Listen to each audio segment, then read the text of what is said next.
A well-regulated militia being necessary to the security of a free state, the right of the people to keep and bear arms shall not be infringed.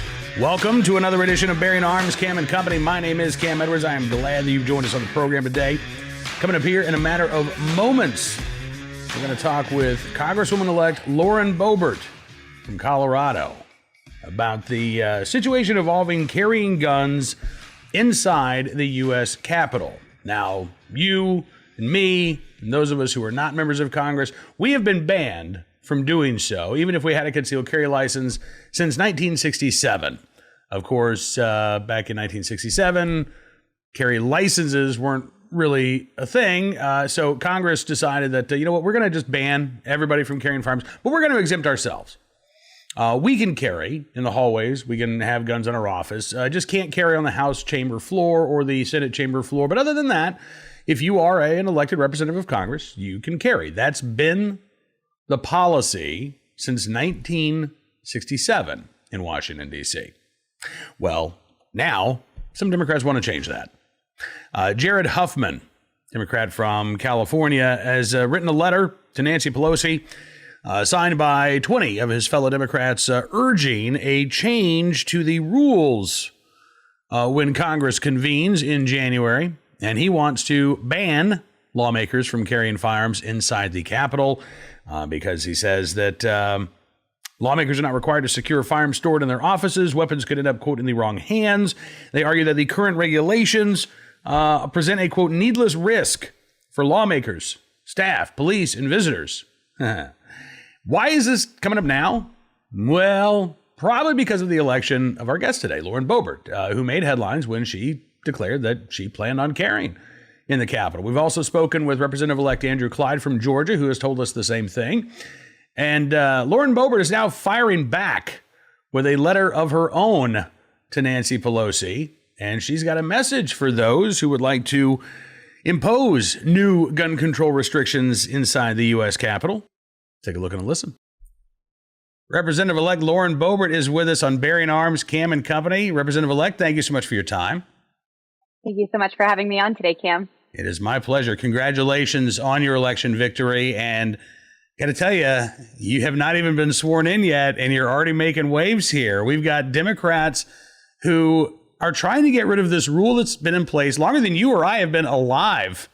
This rule dates back to the late 1960s, a rule that bars average citizens like myself from carrying inside the U.S. Capitol building, but lawmakers can carry. As long as they don't carry inside the House or Senate chambers, you can carry in your office, you can carry in the hallways.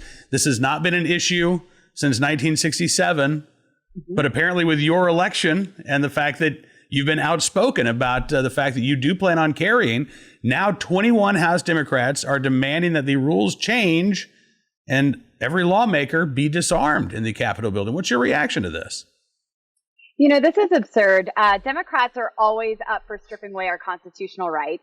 It's the one thing that they could all get together and agree on. And alternatively, it's the one thing that I was sent here to make sure is secured for the American people. I was sent by the voters to secure their rights. And now here I am, a member-elect. I have not even been sworn in, and I'm having to relay the elementary foundations of our basic rights. We are endowed by our Creator, not by politicians, with certain unalienable rights. We told the government we have a whole list of things that don't belong to you. They weren't granted to us by you. You are instituted to make sure they are always protected for the people. And somehow politicians get to DC and mess that all up, and they think that they have all the power to just start stripping them away and shredding these rights. And so I am there to take a stand and be a defender of the Constitution for the American people. Well, I'm glad to hear that. To that end, again, I know that it's not going to happen with Nancy Pelosi in charge of the House, but you've got these Democrat colleagues of yours who are saying, well, we need to ban lawmakers from carrying. Would you like to go the opposite direction? Would you like to, do you think that the average concealed carry holder, if you've got a valid concealed carry license recognized in Washington, D.C., you think you should be able to carry in the Capitol? We have a Second Amendment right, and I believe that our entire country should be constitutional carry. I will always be a defender for the right of the people to keep and bear arms. Right now, there is this provision for members to carry in the Capitol, and Democrats are trying to take even that away. These are the same people that shout in the streets that we need to defund our police officers, and then they also say that we should wear masks because they care about everyone. They care about the safety of others, but yet they want our law enforcement defunded. They want them disbanded, dismantled, dissolved, and they want to take away our Second Amendment right to defend ourselves as well. Anytime a Democrat is talking, they seem to be contradicting themselves. But when our rights are threatened, I simply want to exercise them. I want to defend them. I want to carry a firearm to protect myself and exercise that right in one of the most dangerous cities in America. Absolutely, because you talk not only about carrying inside the Capitol, but you said you want to obtain your Washington, D.C. carry license. And of course, the district makes it really difficult to do so. I don't know how far involved in the process you are, but there are no gun stores in Washington, D.C. There are no private ranges in Washington, D.C. So you can't even get the training that D.C. requires for you to obtain a concealed carry license in the district itself. You have to go to Maryland. You have to go to Virginia in order to go to a range to do so. I mean, those are the types of infringements I think that you're talking about fighting there in Congress. Absolutely. And so I have completed the firearm safety courses to obtain my concealed carry permit in Washington, D.C. But you're absolutely correct. I did a portion of my training in Washington, D.C. in a classroom setting. And then I had to finish my training at the range in Maryland to make sure that this course was completed. And so now I'm waiting for my permit to arrive, so I will be able to lawfully conceal carry in Washington, D.C. Now, we've seen at least 21 Democrat members sign on to a letter wanting to bar members from carrying in the Capitol for the 117th Congress.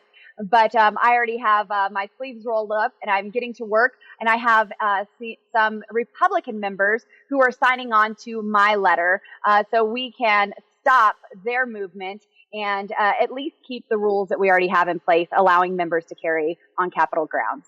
Tell me more about your letter that you're sending to the speaker. What are you telling Nancy Pelosi? Well, we are, first of all, telling her exactly what the Second Amendment gives us the right to do. We are reminding her of these basics, of these fundamental rights that we have here in America, but we're also bringing to life some of the stories. I think it's time that some members of Congress have a history lesson. Just a number of years ago, there was a congressional baseball practice where Whip Steve Scalise was critically injured by a gunman, and he almost lost his life. This shooting went on for nearly 10 minutes. Capitol Hill police were there as detailees to Whip Scalise. Now, I want you to really take notice that if Whip Scalise was not present that day, there would have not been the armed detail at that congressional baseball practice. And these other members would have been sitting ducks. They would have been defenseless against this shooter, and the threat would not have been neutralized. And we could have seen a lot of more members critically injured and possibly even losing their lives that day. So because Whip Scalise and his leadership position, we had Capitol Police there to neutralize the threat. Absolutely. But as you say, if it weren't for a ranking member of House leadership being there, those other members of Congress would either have been defenseless or, again, unless they were, among those few who were carrying, who possessed a Virginia carry license, a D.C. carry license, they too would have been disarmed. And I have to say, Congresswoman-elect, I really appreciate, I don't even know what to call you, Congresswoman-elect, for just a few more days. Sure. Then we can call you representative. But, it seems to me like your colleagues here who have sent this letter to Nancy Pelosi, on the one hand, they talk a good game about personal safety and security inside the Capitol, but, they're not walking the walk. There are threats, unfortunately, to lawmakers' lives. We don't live in a society where every one of us gets along with one another. We know that there are people who are intent on doing harm to good folks on both sides of the aisle. And a huge component, as you say, in this country of personal security is the right to keep and bear arms. And I got to tell you, I know these folks are anti-gun. I know they want to take my guns away. I know they want to repeal the Second Amendment. I know all of this stuff. But the fact that they are so unwilling to take responsibility for their own safety and then try to stop people from taking responsibility for their safety, this is absolutely asinine. Yes, I absolutely agree with you. And that congressional baseball game, it actually, that spurred a lot of those members to obtain concealed carry permits for Washington, D.C. So they would be licensed to carry their firearms. And if they can't carry to and from their office, they simply can't carry.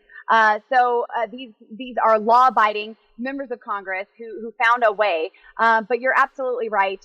We have the Democrats who do want to take away the Second Amendment. That's what got me involved. You know the story. I'm sure your listeners know the story. But from a presidential debate stage, the Democrats slipped up and said what we had been saying for years. For years, we were saying that they want to take away our guns. They want to take away the Second Amendment. And we're told, no, you're crazy. You're conspiracy theorists. No one's coming after your guns. We just want gun control. No, they just want control, really. But Beto O'Rourke forgot the playbook. And he told everyone, hell yes, we're taking your guns. And that frustration led me to his rally, where as a citizen, as a mom, as a 5-foot-tall, 100-pound woman, I confronted him and expressed my need to carry a firearm to be able to defend myself against a potential stronger aggressor. I told Beto O'Rourke in Aurora, Colorado, hell no, you're not taking our guns. And I meant it. And so if I need to go up to Speaker Pelosi herself and tell her the very same thing that I told Beto O'Rourke, so be it. I am here to make sure we secure the rights of the American people above all else. Well, I got to tell you, I'm really looking forward to covering your time in Congress. I am looking forward to you being a voice for gun owners around the country. I cannot thank you enough for coming on the program today. Hope you have a very Merry Christmas, a Happy New Year. And I hope the next time we get a chance to talk, you'll have been sworn in and we can just stick with Representative Lauren Boebert from Colorado. Thank you so much, Cam. It's been a pleasure being on here with you. God bless you and Merry Christmas. Lauren Boebert, Representative-elect from the great state of Colorado, join us here on Bearing Arms, Cam and Company. Certainly do appreciate Representative-elect Boebert joining us on the program. Looking forward to having her back again in the future. By the way, congratulations to the representative on the birth of twin baby goats. Yeah, not that she had anything to do with it, but as a goat owner myself, I know how cool it is when the little baby kids arrive. So congratulations to the representative-elect. Let's turn now to our good deed of the day, our recidivist report, and our armed citizen story. Our recidivist report, I gotta say, this is a weird one. And my condolences to the family of the subject of our recidivist report, Jonathan Hernandez, 32 years of age, who was killed last Saturday when he was trying to break into a home in Florida.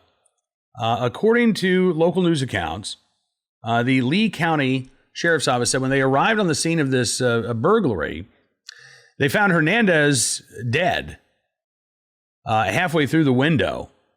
They say that the window slammed shut. Apparently, this was an unlocked window, which, by the way, I don't care how safe your neighborhood is. I don't care if there hasn't been any problems for years. Don't leave your windows unlocked. Don't leave your doors unlocked. Take these simple precautions because crime can happen anywhere. In this case, apparently Mr. Hernandez spotted a big window, decided that he was going to open it up, climb through it. And as he's going through the window slammed shut on his neck, keeping him suspended in the air, according to Lieutenant Russell Park, spokesman for the sheriff's office. The police say that Hernandez was no stranger to law enforcement, a lengthy criminal history, including a felony conviction for grand theft back in 2018. Also arrested in connection with a murder case in 2014. Now, friends and family of Mr. Hernandez say they don't believe that this is how he died. They think that there's maybe something nefarious that happened. His fiancée, Patricia Duarte, said, when I first met him, I was like, man, he looks like he has a rap sheet like El Chapo. And he's just the complete opposite of that. He's the sweetest person that you'd probably ever meet and has the biggest heart. He liked to have a good time, said his friend Tyson Lane. When he walked into the room, his smile just brightened up everybody, and he just got along with everybody. Duarte says when she got the word that her fiance had been killed, she says, as soon as I got there, I'm like, there's no way. This is not what happened. Tyson Lane says he's not a burglar. He's not a thief. That's not who he is. If he had a roof over his head and you didn't, he would give you a roof over your head, bring you in his household. That's something that he did for a lot of people, including myself. His fiance says, I just need something to be done the right way. I need a proper investigation. I need the actual truth to come to light. I'm not sure what they are alleging happened, that a homeowner saw Hernandez coming through the window and slammed the window shut on Hernandez, killing him. I don't know. Frankly, I don't know that would actually be a crime. I mean, if you're trying to prevent somebody from breaking into a home that's not theirs, I mean, and look, I understand it's awful when somebody that you love dies in the commission of a crime. I can understand how, that would be a hard thing to live with and a hard thing to wrap your head around. The fact remains, Mr. Hernandez did have a criminal record, including a felony conviction from back in 2018. And the circumstances just don't really suggest anything other than a freak accident that led to the death of a would-be home burglar. Now, we'll keep our eyes open for any updates on this story, but there you go. There's today's recidivist report, perhaps the oddest one that we've ever had. Our armed citizen story today from Louisiana. This one also an odd one, and I'm kind of surprised this hasn't gotten more attention. St. Tammany Sheriff's deputies investigating a double homicide. Actually, it's a home invasion in which two home invaders were killed. This might be one of the reasons why the national media hasn't really picked up on the story, because local media, in many cases, presenting this as a double homicide instead of a armed homeowner defending himself and his daughter from multiple home invaders. According to WVUE in New Orleans, St. Tammany Sheriff's deputies investigating this home invasion in Lacombe, Louisiana, in which 2 of 4 armed intruders were killed. The homeowner's 4-year-old daughter also struck by a bullet in the crossfire. Police say 4 armed intruders entered the home on Palmer Drive, which is kind of a isolated, secluded area there in Lacombe. All 4 ended up being shot by the homeowner, leaving 2 of them dead. St. Tammany Coroner's Office has identified the deceased as 25-year-old Renard Causey Jr., 21-year-old Justin Hill of Hammond, Louisiana. The 2 surviving home invaders have not yet been identified. The 4-year-old, who was struck apparently in the crossfire between her father and these home invaders, has undergone an operation. She is expected to be okay, thankfully. The St. Tammany Sheriff's Office says they didn't want to put out information any sooner because they say that they do not want to impede the investigation, which is ongoing.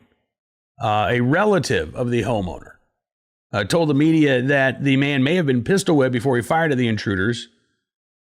Shannon Bordelon of Bayou Adventure in Lacombe says, we heard patrol cars one after another, detective cars, and there'd be ambulances, several dozen emergency vehicles involved.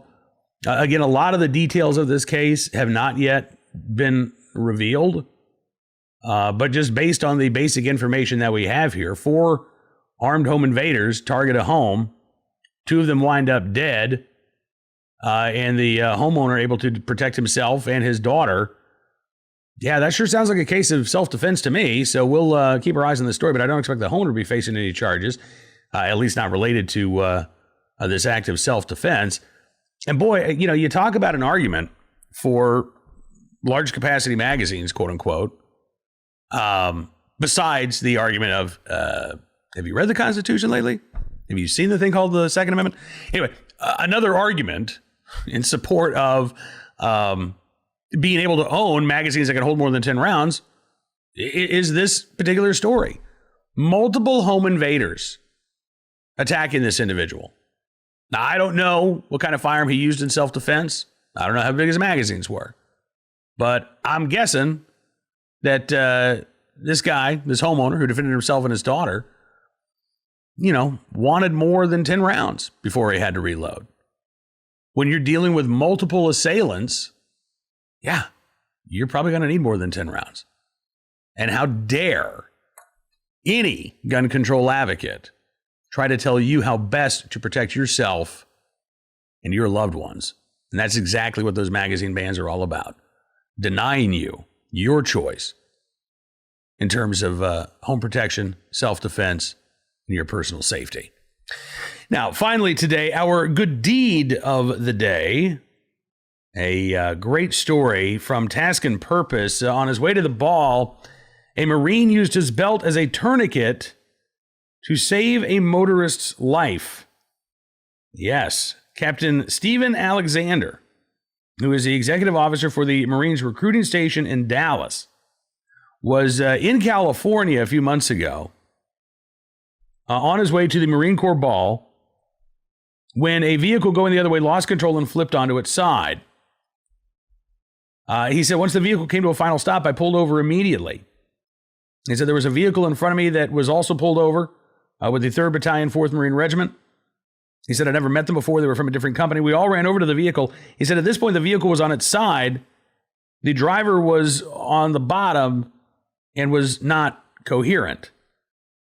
So in those chaotic moments, Alexander and his fellow Marines could not open any of the car doors because of the damage that had been done in the accident. One Marine ended up breaking through the back window. Alexander smashed through the windshield so that he could start applying trauma care. He said, once they smashed in the window, I hopped in. I started treating as many injuries as I could find. He said, every now and then, the driver would come back to consciousness and say that he couldn't breathe. Where this accident occurred in the high desert of California, there was no cell reception. So it really was up to those bystanders to do what they could to save this individual. The nearest ranger station about an hour away. Alexander found that the driver's leg was partially severed, so he used belts as tourniquets to stop the bleeding before another Marine was able to provide an actual tourniquet. Alexander said, we came to Vegas with our dress blues, not tourniquets or emergency field kits. He said, had the other Marines not been there, there's no way that I could have acquired the things that I needed to treat him. I would have tried my best, but there's not a whole lot I could have done once I got in the vehicle had they not continued to provide whatever resources they could find. After about an hour, park rangers arrived, followed by a nurse who took over treatment for the driver. The nurse found that the driver had a punctured lung. It took several more hours for this driver to actually be transported to a hospital where, at last report, it looks like he's going to be able to recover from his injuries. I mean, amazingly enough. And that is due in large part to the actions of Captain Stephen Alexander and those Marines who saw what was going on and were in the right place at the right time and willing and able to do the right thing when this accident happened outside of Aurora, California. So, Captain Alexander, we thank you, sir, for your very, very good deed. Now, that is all the time we've got for you on this edition of Bearing Arms Cam & Company. I do want to thank you for being a part of the program as always. Don't forget, we have so many ways to make sure that you never miss one of these programs.